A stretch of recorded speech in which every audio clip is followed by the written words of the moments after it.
Hello everybody, welcome back to Cinema Savvy. It is myself, George, bringing you a very special video.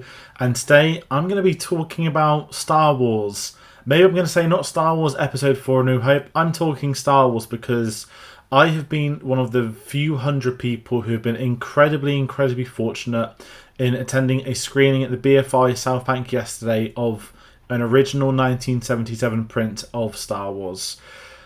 That is an experience that I am going to think about for probably the rest of my life. And it's weird to say the outro at the start of the intro, but I don't entirely know what I'm doing with this video because I don't do vlogs. I'm not someone that whacks the camera out, goes to events, record themselves. As much as I'd love to do that a bit more, I'm not a natural vlogger as such. However, being in attendance at this, knowing I would be watching something quite historic of the responsibility of Star Wars, something that others aren't going to get the opportunity to maybe ever see again or have seen before like myself, I wanted to try and do what I would call an event report and just give my thoughts on the day, what took place, my experience watching this film. I'm not reviewing it in the context of story, but I will be talking about the experience watching the film, how I felt watching it, has it changed my mind on the special editions, my thoughts on the remasters or films being tinkered with. It's quite an eye-opening video to be doing. I'm flying this one solo because I only know, I think, 2 people that went across both screens. It was very difficult to get tickets for, I'm going to say. So I should really start getting to the intro of how this event has come to be.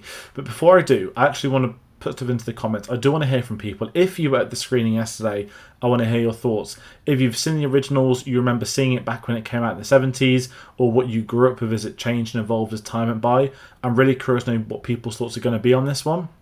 My thoughts are going to be almost said out loud. I've not spoke to anyone about this, if I'm honest. I sent a couple of texts here and there, but it's quite a lot to unpack. It's been almost 24 hours, and as I said, it was quite a surreal experience of being totally transparent. So I do want to hear what people are involved with this. If you like this video, you can get us on our social medias. We try and do as much Star Wars stuff as we can. Being a film and TV channel, we've of course covered Andor recently, all the shows, films, releases. We're going to be, I say, building up to the 50th anniversary. Yes, it's 2 years away, but we are prepping, and I'm not joking. There is prepping to do. So yeah, I'm excited to talk about this. It's so different to what I've ever done. And I've got to talk about the BFI. If you're unfamiliar, the British Film Institute. We're very lucky. Normally we cover London Film Festival every October. They have ran their second ever BFI Film on Film Festival. It's a festival that celebrates film. Not just the concept of film, but actual shooting on film, celluloid, projecting them, bringing out classic films, maybe more modern films. I believe the first event took place in 2023 and it closed with an original Jaws screening.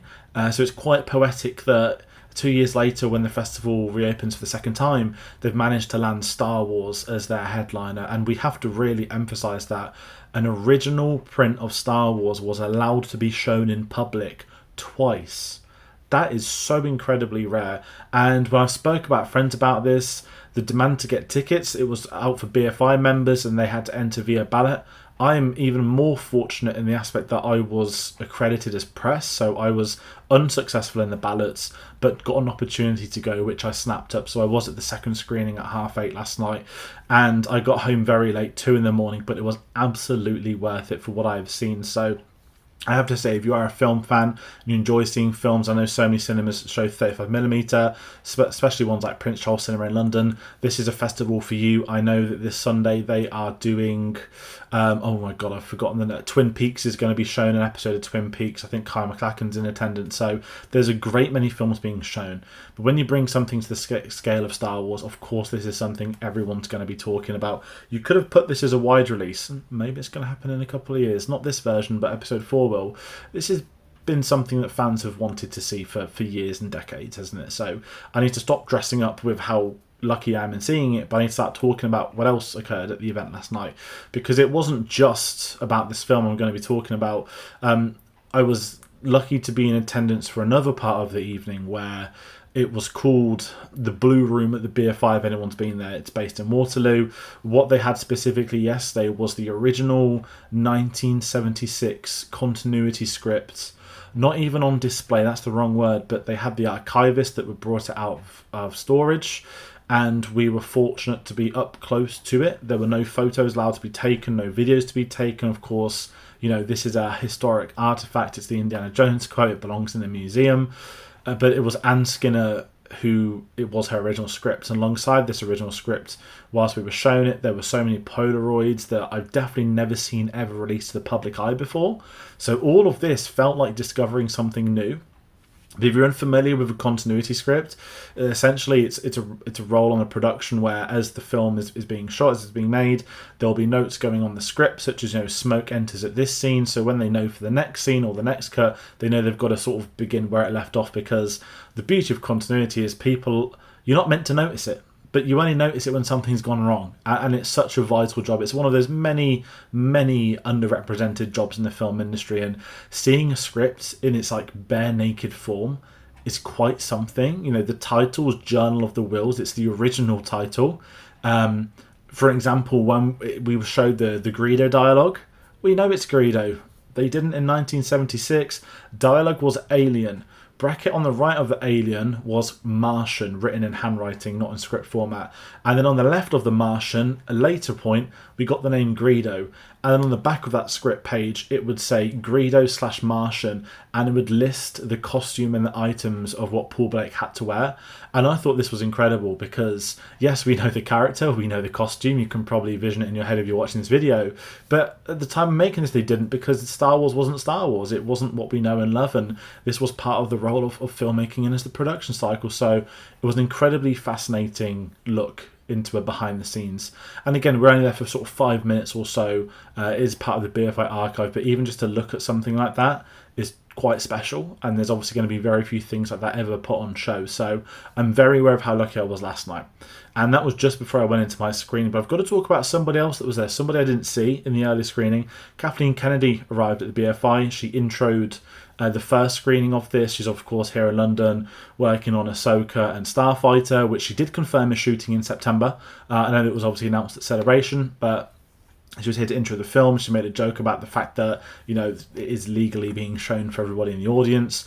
But she spoke about the importance of this within Lucasfilm, that everything starts with Star Wars, that people speak about the original version of those films almost as myth to an extent within the business. So it was really exciting, I think, for her to be able to put this on, talking about her relationship with George Lucas, what her and Spielberg have done for the industry, talking about tinkering and remasters. So that would have been so cool to get that in person. It's now up on the BFI's YouTube, so I definitely recommend that. And alongside this being up on the BFI YouTube, there is a 9-minute video on how they were able to make this, not make the reel, but how they were able to take it out of the archives ready for a screening, talking about the processes of getting this ready for the festival. So if you'd like some insight into tech terms within celluloid that I could never tell you or explain as well, there are archivists in that. So I definitely recommend checking the BFI YouTube channel out for those. But as I said, I am here to talk about my experience watching it, and it is an original version of Star Wars. It isn't an original version of Star Wars where it still says A New Hope. It isn't, the pre-1994. This is 1977 Star Wars, and that really has to be cemented, that there will be people that have never seen Star Wars maybe that were there. There'll be people that have only seen the special editions. I'm incredibly fortunate. I've got it was my uncle's VHS he gave to me as a 3-year-old. This is what I grew up with Star Wars. This is the last ever released version, I believe, of the originals, but in the widescreen VHS format. So this is what I grew up with. This was how I experienced Star Wars, obviously alongside the Phantom Menace at the cinema, until I got Clones DVD in 2002. Christmas in 2004, I was bought the DVDs of the Star Wars original trilogy when they released, and I was like, oh my god, look at all this new stuff. Hayden Christensen's here. This person's here. Who's that? What's this singing thing going on? So my experience was quite late compared to some. I know people that grew up the special edition, so it was always exciting to me as I've got older and older that I was lucky that I'd grown up with these videos in particular. I remember a lot of it. But I always thought I'm never going to get the opportunity to see it at the big screen. I've been so lucky in what Star Wars films I have seen at the big screen. Until last night, I had seen 10 out of the 11 Star Wars films at the cinema. This completed the set in the best possible circumstances, the best possible experience, and that was a 1977 reel, and I've got to talk about some of the technical things that I can speak about that did make sense. So this was a Technicolor film reel, and it was one of the last Technicolor reels because the London Technicolor facility shut down in 77. And what the BFI CEO spoke of before was, because Technicolor, although it was more expensive and it was obviously phased out due to cost effectiveness, the colours did not fade over time. So this is one of the best possible versions of Star Wars that can ever exist that has been preserved. I'm sure in America they've got some stuff in the AFI, there'll be something in the Lucasfilm vaults, no doubt, but it was really incredible even hearing the stories about how this reel came to be, and that they had tinkered with it over time. You know, they'd re-edited this to put the episode 4 title in and ready for the screening, then had to work backwards to take some of that out. So it was very special knowing what we were sat down to see, knowing they'd mentioned the colour hadn't faded, but what you get with film reels is you do get those little blemishes or the tiniest little scratches in it, and it adds that experience that, you know, I'll be honest, I was born in 96, you know, when I was younger, digital was coming in. I've seen a handful of films on film in the last few years. That's been Dune Part 2, that's been Oppenheimer. Me and Charlie went to True Romance 1991 re-release at the Prince Charles Cinema. So I love seeing films on film, but it's very difficult for someone that lives outside of London to be able to go to them because it's so infrequent there would be anything around here. But again, the experience to go and watch this, and I'm going to read out the official BFI description, which is what I think is important to bring up because, you know, I'm a bit further out so I can read that up, and I'm still figuring out the new setup, but this is a IB Technicolor British dye transfer release print, and what they have said is, in these very special screenings, we present the film exactly as experienced by audiences on its original 77 release. Screening from one of the precious handful of dye transfer IB Technicolor prints produced uniquely for the first British release and preserved in the BFI National Archive, this is some of the wear that comes of an archive print, but its colour is gloriously unfaded, truly unmissable. It was unmissable, and I'm very lucky, and I know how lucky I am. So with that being said, I think it's rightfully time, probably 10 minutes at this point, to start talking about my experience watching this. And oh my word, the moment it started, the moment the BBFC logo came up, and it was one I've never seen because it's from 1977. Of course I haven't seen it. Knowing that it isn't this modern day digital 4K being projected, this was an original film reel. There's the slightest of slight blurs, but the blemishes that are on there, and there was people excited, and it felt like Star Wars, right? Although you're at the BFI, it felt like 2/3 of the people there were so excited because they're Star Wars fans. There wasn't shouting hoorahs, but there were scenes where people were clapping and people were excited and people were laughing. It felt like a human experience that you'd want from seeing Star Wars. It didn't feel like a room where, you know, it's full of the business people in suits watching it that are there because they're there to watch it. It felt like, wow, like everyone there knows how lucky we are to be in there. That's exactly how that felt like. So the ballot winners, it's like winning the lottery. It's like trying to get Arsenal tickets these days. It just doesn't happen through ballots. But what did I think of this? The moment the crawl drops and it says Star Wars, no episode 4, that was something for me. And I'm going to be totally honest and say it was almost Goosebumps levels, where that's when I was locked in. That was already excited. But you know, when you're so familiar with a film, sometimes even at cinema, you can sort of ever so slightly digress and not be concentrating to the 100th level. I felt like I was watching something for the very first time. And that's so weird to say about a film I've seen probably 100 plus times in my life. It's so surreal that I was able to go back to my childhood. You know, R2-D2, he isn't hiding behind rocks when the Tusken Raiders come for them. There was so many little things that I noticed. The cantina, and obviously as time's gone by, I've, you know, for 20 years I've been watching, you know, DVD, then Blu-ray, then 4K versions. We've got McClunky now. To see so many of these changes not there was quite interesting.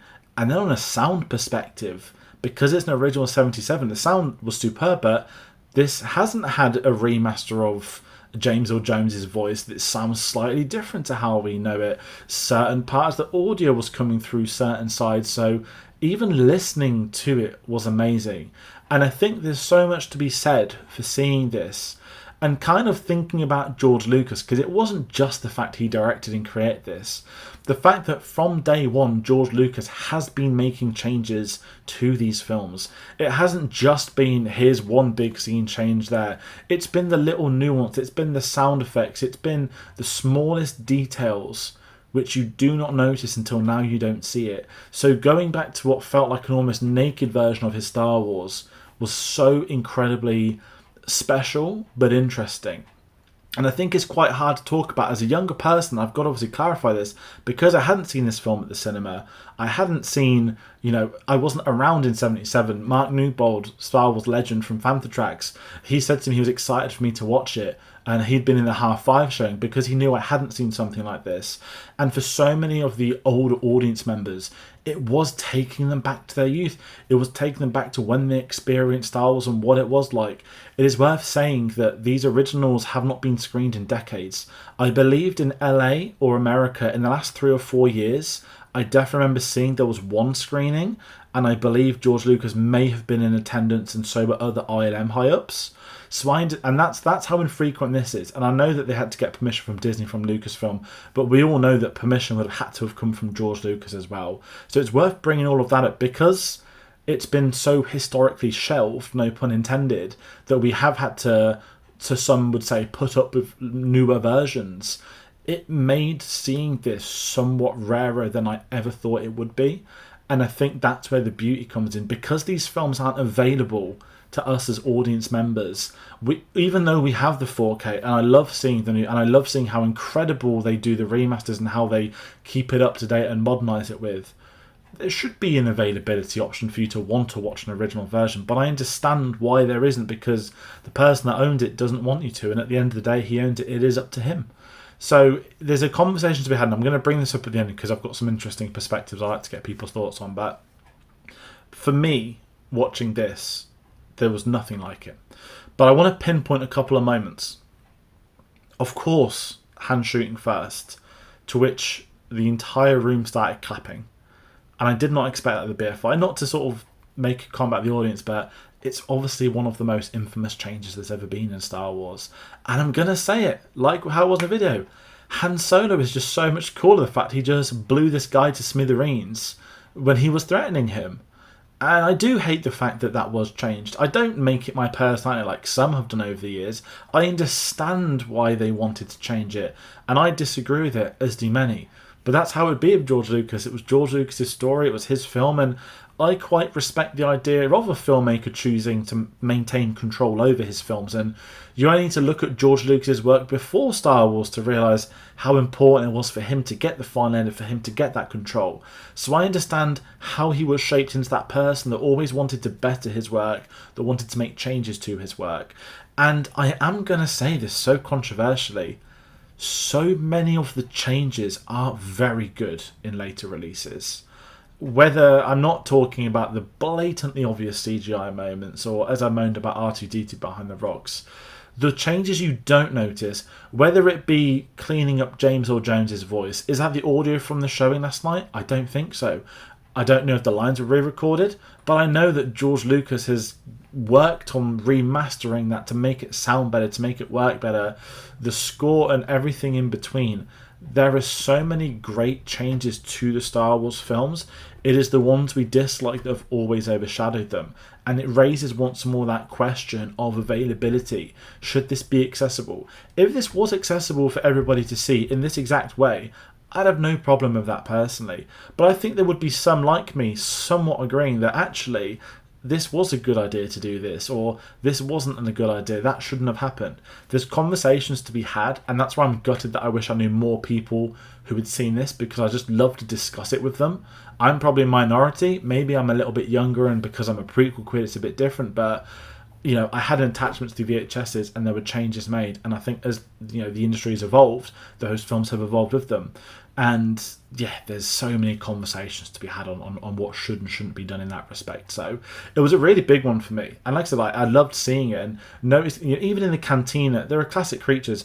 I'm sure I saw, and I kind of want to go back and watch the 4K version tonight, if I'm honest, because I definitely felt like I'd seen things I hadn't seen before. I know there were changes made at the beginning, but I'm sure I saw like two weird new aliens toward the end of the cantina scene. But I'm sat there like, am I thinking this because I'm now seeing it on the big screen? Am I watching Star Wars on the big screen so I'm noticing the tiniest things of difference? And it was like that with Revenge of the Sith recently. It was like it with Empire, Phantom Menace, you name which ones have been released in recent years. Because it's back on the big screen and the biggest screens I've seen them in, you pick up on these smaller things you just don't at home.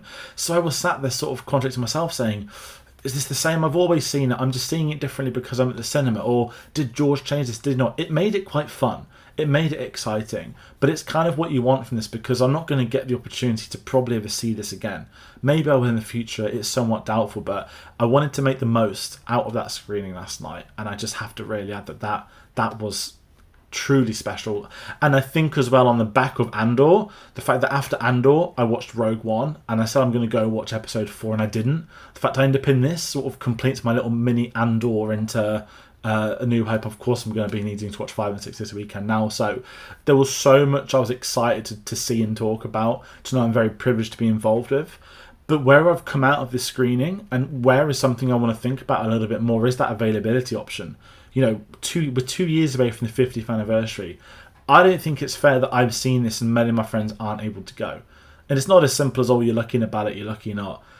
It is a conversation, a question that should be asked. We all know the answer is probably going to be a no, but should this film be re-released for the 50th anniversary? Should there be screens of the original version? The answer, probably not.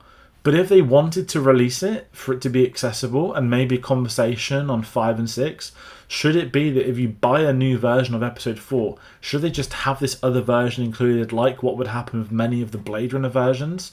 There are so many questions to be asked, and whether George Lucas is still involved in those yes and no decisions, I do not know.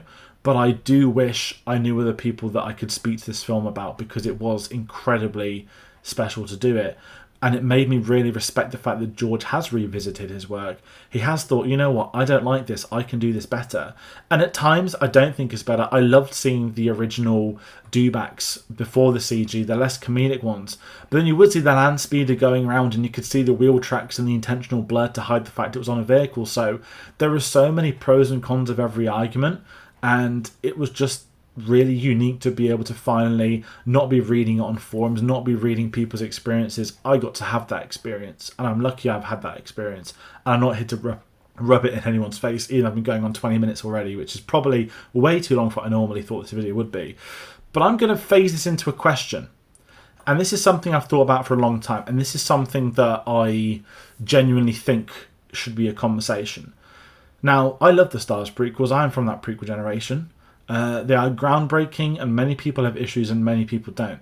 But the one thing I noticed more, and certainly on the 4K re-releases that came out, with them being shot at almost the dawn of digital era, they haven't aged as well as the original films have.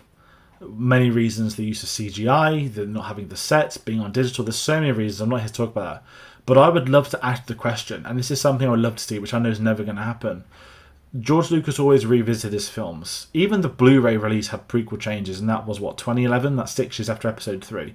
He was always making changes. We were going to get the 3D versions as well from 2013 onwards, which is, I think, where McClunky is born from. But what I wondered is, should there be conversations at Lucasfilm about remastering the prequels? Should they be looking to put some money into ILM to start remastering them? Because it was incredible to see episode 3 on the big screen a few weeks ago, and the fact it grossed 50 million off 1 week of a wide release, it's printing free money. Should that be invested back into these films to not necessarily preserve them as such, because we should be preserving, I say originals, I'm talking about the prequels now, but should we also be looking forwards as what George Lucas would want? Should we be looking to touch up some of the CGI? Could we put some of the model ILM work into this? Is there a way for them to revisit these and make changes? They're answers I don't have questions for. But they're the questions I would love to be asking, because I do think a part of Star Wars has been seeing these being modernised and revisited and enhanced. The stormtrooper that bumps his head on the door, we don't get the sound effect in this one. It's how it used to be. So I really appreciate the opportunity I've had watching this. I know everyone in attendance is very fortunate they were there, and they shouldn't take it for granted. There would have been people that have probably flown half around the world to have been there yesterday. So I'm glad I've been able to talk about my experience as such. And whilst it's weird I've ended up talking about asking for more special editions, it is something that I think about quite a lot. Like, there should be the availability. I want to watch episode 6 and not have Darth Vader scream no during the best scene of the entire series. But at the same time, there's some things I don't dislike with the changes. So it's a really interesting one. I cannot wait to find out more, to see what comes out more over the next few days and weeks of this. I think there's going to be a few other times doing podcasts. I think Panther Tracks have as well. There's a lot to check out. There's a lot I can recommend. Whilst we're not doing much Star Wars things at the moment, obviously there's a lot of things going on, but there's no Star Wars shows or films releasing at present. There's obviously things in production. We will be doing Star Wars as much as we can, and I have said I'm wanting to do something mega for the 50th anniversary, and that would start next year, which is a long way away. But I do what I can with Star Wars stuff. Obviously, we're a film and TV channel. There is a lot more we're working on. It's summer blockbuster season. 28 Years Later comes out next week. ELO comes out next week, the new Pixar film. We're heading into Fantastic Four, Jurassic, and F1. Oh my god, there's so many things coming up.